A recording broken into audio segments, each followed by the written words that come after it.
Rain fell hard on the empty streets that night. The lamps flickered weakly.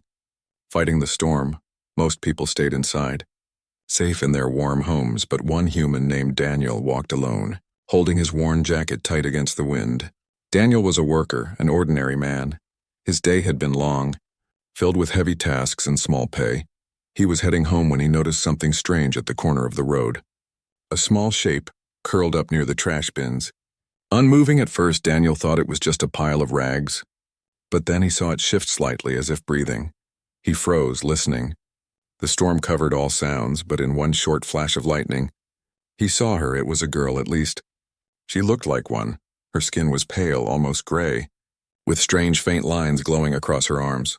Her clothes were torn, dirty, soaked from the rain, and her body trembled like a leaf in the cold. Daniel stepped closer, cautious. "Hey, are you alive?" he asked, his voice uncertain. The girl flinched, dragging herself back against the wall, her large, glowing eyes filled with fear. She whispered something in a language Daniel didn't understand, her voice shaking. She looked broken, not just in body but in spirit. Daniel could see the bruises, the cuts, the exhaustion. She had been hurt, left here like she was nothing for a moment. Daniel's heart argued with his mind. He should walk away. He should not get involved. This city was full of trouble, and aliens who ended up in human districts often brought danger with them. But as he turned to leave, her hand reached weakly toward him, fingers trembling in the rain. It wasn't a demand, it wasn't even a request. It was the silent cry of someone who had no strength left to live. Daniel cursed under his breath, pulling off his jacket and covering her. "Fine," he muttered. "But if this gets me killed, I'll regret it." The girl's eyes widened in surprise at his kindness. She tried to speak again, but the words collapsed into coughs. Daniel lifted her gently, feeling how light she was. Almost too light for someone her size. It was as if she had been starving for days, maybe weeks. The storm raged harder, but Daniel hurried, carrying her through the dark alleys. Every shadow made him uneasy. Every distant voice sounded like a threat. He reached his small home, pushing the door open with his shoulder. The warmth inside was weak, just a small heater in the corner. But it was better than the cold rain outside. He laid her down on the old couch. Her body shook as if she was fighting invisible nightmares. Daniel quickly found a blanket and wrapped her up. Her glowing mark shimmered faintly through the fabric, something he tried not to notice. "And don't die here," he muttered. Lighting a small stove to heat water, he made her drink slowly, then offered a piece of bread. She hesitated, staring at it as if unsure whether it was real. Then, with trembling hands, she ate, as though she hadn't tasted food in forever. Daniel sat across from her, watching carefully. She looked too human to be just another alien passerby, but too strange to belong anywhere on Earth. Her beauty was hidden under dirt and wounds, her fear louder than any words she could speak.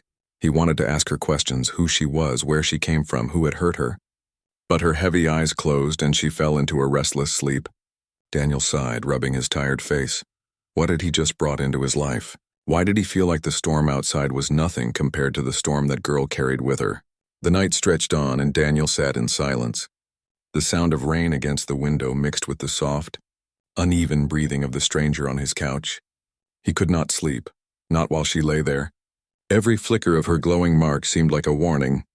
Every movement in her sleep carried weight. Daniel told himself this was only temporary. He would let her recover for a day or two. Then she would move on. But deep inside he knew this was a lie. Something about her presence already felt different, like the start of a path he could not walk away from. As the storm outside began to calm, Daniel looked at her one last time before closing his eyes. The broken alien girl he had taken in was no ordinary stranger, and though he didn't know it yet, her true identity would shake not just his world, but the galaxy itself. The rain had stopped by morning, but the storm inside the small house had just begun. Daniel woke to the sound of movement, a soft rustling in the corner. He opened his eyes and saw her, the alien girl, standing near the door, her thin frame shaking. Her hands pressed against the wooden surface as if she was ready to run. Daniel sat up slowly, careful not to startle her. "You're safe here," he said in a calm voice. But the girl turned sharply, her glowing eyes wide with fear. She pressed herself against the wall, whispering something he could not understand. Her face was pale, her breaths uneven. She looked like a trapped bird, broken wings but still ready to fight or flee. Daniel raised his hand slowly, showing he meant no harm. Listen, I don't know who you are, I don't care what you've done. I just don't want you dying on my floor, he muttered. For a moment, silence filled the room. The girl stared at him, uncertain. Finally, she stepped away from the door, but her eyes never left him. Daniel noticed how she winced at every small sound. The creak of the heater, the hum of the street outside. Even his own breathing seemed to make her tense.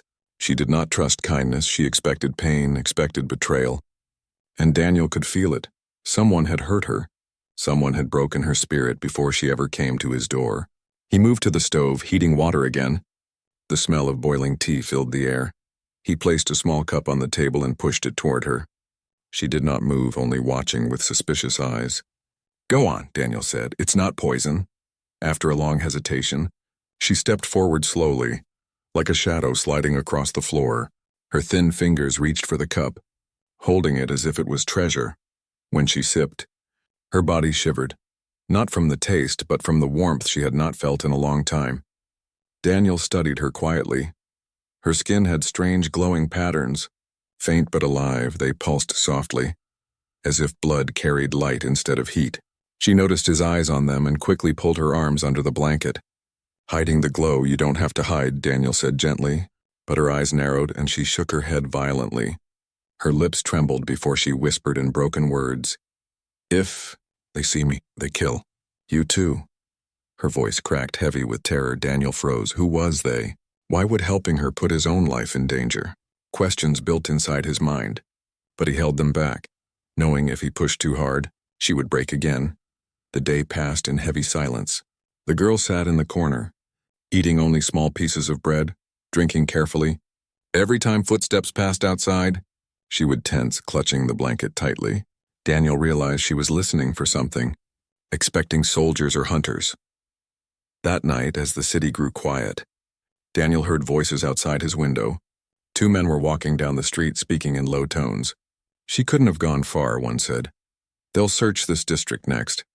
Keep your eyes open, the other replied. Daniel's heart pounded. He glanced at the girl. She was already pressed against the wall, her body shaking violently, her glowing eyes filled with tears. They're coming, she whispered. They always come. Daniel clenched his fists. He didn't know who these men were, didn't know why they were searching, but the fear on the girl's face told him enough. Whoever was hunting her had already destroyed her once, and they would not stop until they finished the job. He locked the door quietly, pulling the curtains tight. Stay quiet, he told her firmly. No matter what you hear. She nodded, but her lips moved in silent prayer, words of a language Daniel could not understand. The voices faded into the distance. The girl finally breathed again. Her shoulders slumping, Daniel sat across from her, staring at the broken creature fate had dropped into his life. I should have left you there, he said quietly. But his voice carried no anger, only confusion. Now you've brought your shadows into my home. She lifted her head, eyes glistening for the first time. She whispered a word clearly enough for him to understand. Sorry, she said, her voice soft as falling ash. Daniel looked away, guilt tightening in his chest. Night grew deep. Daniel could not sleep. Every creak outside made him rise, checking the windows, checking the locks, and every time, he found the girl curled in the corner, eyes open, as if sleep was a danger she could not allow. When dawn came, Daniel realized the truth. She was not just a stranger in trouble. She was someone carrying a secret, someone hunted, and he was now caught in her storm, whether he wanted it or not. The broken girl had brought fear into his quiet life, and soon those shadows outside would knock on his door. But Daniel, despite his doubts, knew he could not send her away, because when she looked at him with those terrified, glowing eyes, he saw not danger, but the reflection of someone begging for one chance to live. The next night was darker than the last. Clouds covered the moon, and the whole city seemed to hold its breath. Inside Daniel's small house, silence pressed heavy against the walls. The girl sat by the heater, wrapped in his old blanket, but her eyes never closed. Daniel sat across from her, his arms folded. He had tried asking her name earlier, but she stayed quiet. Staring at the floor, he tried again. You must have a name, right?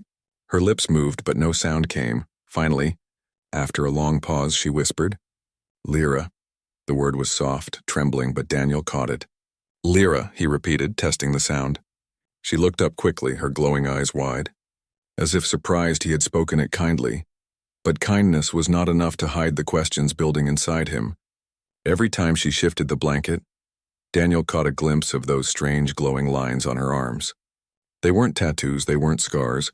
They pulsed, faintly alive, as if light ran under her skin. That night, when Lyra finally fell asleep, Daniel moved quietly.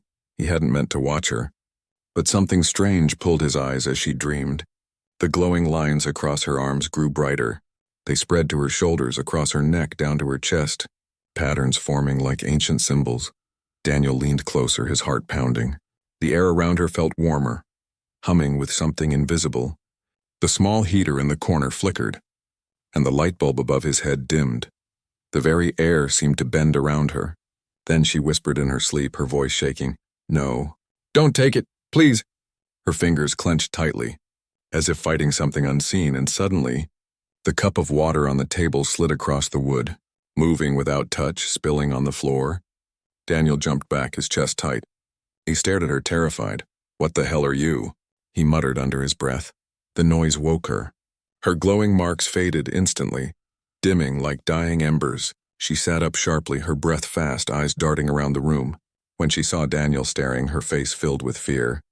"You saw," she whispered. Her voice breaking, Daniel said nothing at first, his mind still racing. Finally, he forced words out. "What did I see? What are you?" Lyra shook her head violently, clutching the blanket tighter. "If you know, they kill you," she said, trembling. Her words echoed the warning she had given him before, but this time Daniel understood she wasn't exaggerating. She was dangerous, not because she wanted to be, but because others feared her. Daniel rubbed his forehead. Pacing the room, "You moved that cup?" "Without touching it," he said, disbelief heavy in his tone. "That's not normal, not for humans, not for aliens, I know. That's something else." Lyra's eyes filled with tears. "They broke me so I could not use it," she whispered. "But it's still inside. I cannot stop it when I dream." Daniel froze, staring at her. "Who broke you?" he asked, his voice low. Lyra looked away, refusing to answer. But her silence was answer enough. Whoever she had run from was powerful enough to shatter her spirit and still fear what she carried. The next day passed heavy and slow. Daniel tried to work on small repairs in his house, but his eyes always drifted to her. She never left the corner, never stepped close to the window. When footsteps passed outside, she would hold her breath until they faded. That night, as Daniel pretended to sleep, he heard her whispering to herself. Her voice was low, broken, but the words were clear enough to chill his bones. "They will never stop. They will find me." And him too. Her tears hit the floor and her glowing lines pulsed faintly like a heartbeat in the dark. Daniel sat up, unable to stay silent. "You think I'll just hand you over when they come?" he asked, his voice sharp. Lyra gasped, spinning around, eyes wide. "You should," she whispered, "or they will burn you alive with me." For a long moment, Daniel stared at her. Part of him wanted to believe she was just a burden, a storm he had no reason to stand in. But when he saw her trembling, fragile, yet carrying something powerful inside, he realized he couldn't abandon her. Not anymore. "Then let them come," he said quietly, his voice steady. Lyra's eyes widened in shock, her lips parting. No one had ever spoken those words for her before. No one had chosen to stand beside her. The silence between them grew heavier, but in that silence something shifted. The broken girl who had trusted no one whispered softly, Why would you risk everything for me?" Daniel didn't have an answer. He only knew one thing. The whispers of power inside her were dangerous. Yes, but the fear in her heart was even greater. And for the first time in her broken life, someone had promised not to run. Outside, the night deepened. But inside that small house, a fragile bond had formed. A bond that would soon be tested when the hunters finally came. And when they did, the galaxy itself would feel the weight of who Lyra truly was. The morning air was heavy, filled with whispers. Shadows moved strangely through the district. Strangers walked the streets asking quiet questions. Daniel noticed it first when he stepped outside to fetch water. 2 armored patrols passed, their eyes scanning every doorway, every face. He felt their gaze linger on him longer than usual. When he carried the water back inside, his hands trembled slightly. Lyra was sitting in the same corner, wrapped in the blanket, her eyes fixed on the window. She didn't need to ask, she already knew. "They're here," she whispered. Her voice sharp with fear. Daniel set the water down, trying to keep calm. "Who are they? What do they want with you?" he demanded. But Lyra only shook her head. "Eyes shining with tears, they hunt me," she said, her voice cracking. "They always hunt me, they never stop." Her words made Daniel's chest tighten. This wasn't just fear. It was the memory of being hunted again and again. Whoever she was, she carried an enemy too powerful to face. That night, loud footsteps echoed down the street. Daniel peered through the curtain and froze. Dozens of soldiers were moving in formation, their armor black, their visors glowing faint red. They carried strange weapons. Scanning doorways one by one, a deep voice called out, amplified by a helmet speaker. "By order of the Dominion, all residents will submit to questioning, no exceptions." The neighbors quickly obeyed, opening their doors, faces pale with fear. Daniel's heart pounded, his eyes darting to Lyra. She was already pressed against the wall, her hands shaking. "They're searching for me," she whispered. "If they see me, you die." Daniel clenched his fists, his mind racing. His house was small. There was nowhere good to hide her. "Get under the floor," he hissed, pulling aside an old rug to reveal a loose wooden board. Lyra hesitated, her glowing eyes wide. "Go," Daniel urged, "now." She slipped into the narrow space just as heavy knocks shook the door. Daniel swallowed hard, opening it slowly. Two soldiers stood there, towering over him. Their glowing visors scanned his face, then the small room behind him. "Name?"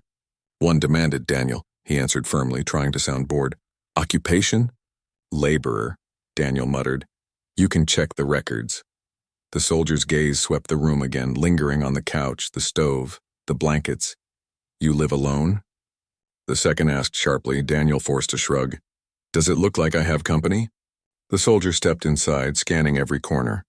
Daniel's stomach turned to stone as the boots moved dangerously close to the loose floorboard. Beneath the wood, Lyra held her breath, her body stiff as stone. The faint glow of her markings shimmered under the blanket she clutched around herself. One drop of sweat slid down her face as the soldier's boot stopped just inches above her. After a long pause, the soldier grunted. "Nothing here," he said, turning back toward the door. But as he stepped away, a faint sound escaped the floorboards. Lyra's terrified gasp. The soldier spun back instantly. Weapon raised, Daniel acted without thinking. He stumbled forward, coughing loudly, knocking over a metal pot that clanged against the floor. "Sorry," he muttered, forcing a nervous laugh. "Clumsy hands, too much work, you know." The soldier froze, visor glowing brighter, scanning Daniel carefully. Finally, with a low growl, the soldier turned. "Keep your door shut," he warned. "The Dominion doesn't care who gets caught in the fire." Then they left, heavy boots fading into the night. Daniel slammed the door shut, leaning against it, his heart hammering. He pulled up the board quickly. Helping Lyra out, her body shook violently, tears spilling down her cheeks. "You risked yourself," she whispered, her voice breaking. "Why?" Daniel wiped sweat from his brow, his hands trembling. "Because I couldn't let them take you," he muttered. "You don't belong to them." For the first time since he found her, Lyra looked at him with something more than fear. It was fragile hope, a light hidden under layers of pain. But it lasted only a moment before her fear returned. "They will come again," she whispered. "They never stop until I'm gone." Daniel sat down heavily. His head in his hands, he wanted to believe he could protect her. But deep inside, he knew the truth. This wasn't just about one patrol or one search, this was bigger. Something that stretched far beyond his little home. That night, as Lyra lay trembling on the couch, Daniel stayed awake. Every noise outside made his muscles tense. Every shadow on the wall made him grip the old knife he kept under his bed. The hunt had begun, and soon the storm would break through his door. But as he looked at Lyra's sleeping face, pale and fragile, he whispered to himself, "They'll have to go through me first." The district never returned to peace after the soldiers' visit. Neighbors whispered in fear, doors stayed locked, and no one trusted the silence. Daniel kept his head low. But every night he felt more eyes watching his small home. The hunt was no longer a rumor. It was tightening like a noose. Inside, Lyra grew weaker and quieter. She barely ate, barely spoke, and flinched at every sound. Daniel tried to distract her with simple things, tea, bread, small talk about his work, but nothing eased her fear. He could see it in her eyes. She was waiting for the end. One evening, while Daniel repaired a broken chair, Lyra sat across from him staring into the fire. Her lips moved faintly, whispering words he didn't understand. The glow on her arms pulsed softly with each word. Daniel frowned, setting the chair aside. "You're doing it again," she gasped, pulling the blanket tighter. I can't control it." Daniel leaned forward, his voice low. "What are you, Lyra? Tell me the truth." She shook her head, tears forming in her glowing eyes. "They broke me for what I am. If I tell you, you'll die." Her words cut deep, but Daniel's patience was gone. He slammed his hand on the table, making her jump. "Die for what? I already risked everything by keeping you here. Don't I deserve to know?" For a long moment, silence filled the room. Lyra trembled, clutching the blanket like a shield. Finally, she whispered, "I am not just a runaway. I am the blood they fear." Daniel stared, confused. "What does that mean?" Lyra's glowing eyes lifted to meet his, her voice breaking. "I am heir to the crown of the Dominion. The daughter of the queen they murdered." Daniel froze. His breath caught in his throat. The words felt unreal, too heavy to belong to the trembling girl before him. But deep inside, he knew it explained everything. The glowing marks, the soldiers, the endless hunt. "They shattered the throne," Lyra continued, her voice filled with sorrow. "They killed my mother, destroyed my family, and called it justice. They chained me, broke me, so no one would know I survived. Because if I live, their rule dies." Daniel leaned back, running his hands through his hair. A princess here in his broken little house. No wonder the soldiers searched every corner. No wonder she feared every shadow. He had taken in not just a girl, but the greatest threat to an empire. Lyra covered her face with her hands, tears slipping between her fingers. "They took everything. My crown, my family, even my name. I am not Lyra anymore. I am nothing. Just a broken shadow." Daniel stared at her trembling form, anger rising inside him, not at her but at the monsters who had done this. They had tried to erase her, to bury her alive. But she was still here, still breathing, still fighting in her own small way. He moved closer, his voice steady. "You're not nothing," he said firmly. "They wouldn't be hunting you if you were nothing. You are the one thing they fear most, hope." Lyra's eyes widened, shining with tears. Hope was a word she hadn't heard in years. For so long she had believed she was only a burden, a broken tool to be thrown away. But here in this tiny house, a human saw her differently. Before she could speak, loud shouts erupted outside. Daniel rushed to the window and froze. Soldiers again, more this time, their boots shaking the ground as they marched street by street. One voice thundered through the night. "The heir is here. Find her, no house unchecked." Lyra's body shook violently, her glowing marks flickering out of control. They know I'm alive," she whispered. Daniel grabbed her shoulders, forcing her to look at him. "Listen to me. We'll survive this. You are not alone anymore." But the soldiers were already moving closer, their torches casting shadows across the walls. Neighbors shut their doors quickly, too afraid to look. Daniel could hear the commander's voice, sharp and merciless. "The shattered crown must never rise again. Kill anyone who hides her." Lyra collapsed to her knees, clutching her head. "It's over. They'll take me. They'll kill you." Daniel knelt beside her, gripping her hands. "No, not while I'm breathing." The glow on her skin flared suddenly. Brighter than ever before, the table rattled, the fire flickered, and the floorboards creaked under invisible force. Her powers, broken and chained for years, were stirring against her will. Daniel held her tight, whispering, "Don't fear it. You are more than what they did to you." Outside, boots struck the ground in unison. The hunt had reached his door, and inside, a broken princess and a stubborn human stood together, unready but unwilling to surrender. The crown was shattered, but its air still breathed, and the galaxy would soon learn what that truly meant. The night burned with tension. Heavy boots marched closer, echoing like thunder outside Daniel's door. Inside, the air was thick, every second stretching longer than the last. Daniel gripped the old knife he kept hidden. His knuckles white beside him, Lyra trembled, her glowing marks flickering like fire beneath her skin. "They know," she whispered, her voice breaking. "They will break the door. They will kill you." Daniel shook his head, his voice low but steady. "Then they'll have to go through me first." The first slam rattled the door. Wood cracked, dust fell from the frame. The soldier shouted, "Open!"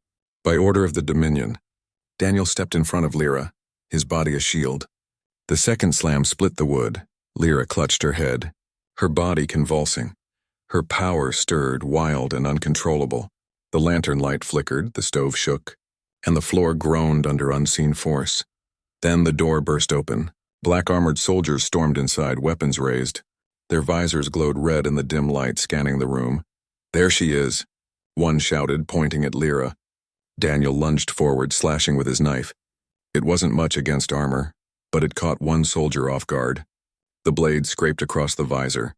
Sparks flying, the soldier staggered back, but two more rushed in, striking Daniel hard across the chest.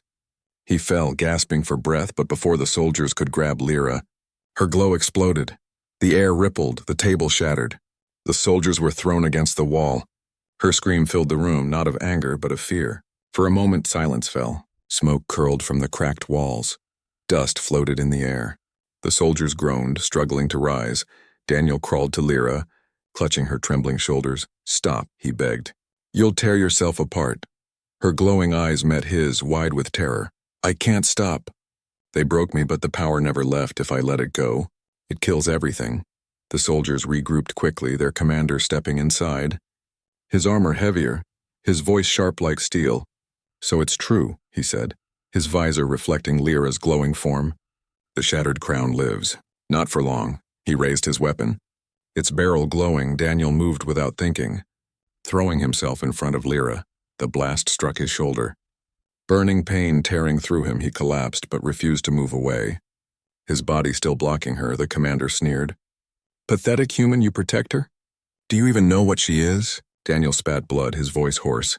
"I don't care what she is. She's not yours to break," Lyra screamed again. Her marks blazing, the soldiers were thrown back once more. Fire erupting from the stove, the walls cracked. The window shattered outward. The commander slammed against the doorframe but held his ground. "You cannot hide forever." "Princess," he growled, "your blood is a curse. Your power a weapon we will chain again." His words struck Lyra deeper than any blade. Memories of chains, screams, and endless nights of torment flashed through her mind. Her glow flared brighter. A storm inside her ready to consume everything. Daniel, wounded but conscious, forced himself to speak. "Lyra, listen to me. You are not their weapon. You are not broken." Her eyes locked on him, tears streaming. "I'll destroy you too," she whispered. Trembling, Daniel shook his head, his voice steady despite the pain. "Then destroy me standing by you, not against you. You're not alone anymore." Something shifted in her heart at those words. Her trembling eased, her power steadied. The wild glow focused into her arms. Controlled for the first time in years, she lifted her hands, light pulsing like a heartbeat. The commander charged, weapon raised. But Lyra's power exploded forward in a wave of force. The weapon melted in his grip, his armor cracked. He was thrown into the street, crashing against the stones. The other soldiers scrambled, dragging him away. "Fall back," one shouted. Torches flickered as they retreated, their voices echoing. "The crown is alive." "We must regroup." Silence fell again, broken only by Daniel's ragged breathing. The small home was in ruins, walls cracked, furniture destroyed, fire smoldering in the corner. Lyra collapsed beside him, her glow fading. "I didn't mean to. I can't control it," she whispered, sobbing. Daniel, bleeding and exhausted, reached for her hand. "You did what you had to. You're still here. That's what matters." Her tears fell onto his hand, glowing faintly in the dim light for the first time. She didn't pull away from his touch, but outside the city was not silent. The soldiers' retreat was only a pause. Not defeat, the Dominion now knew she was alive. And they would not stop. They would return with more fire, more chains, more betrayal. And as Daniel held the broken princess in his arms, he realized the truth. His life was gone. The old world of small work and quiet nights had ended. Now he was part of her storm, and the storm was only just beginning.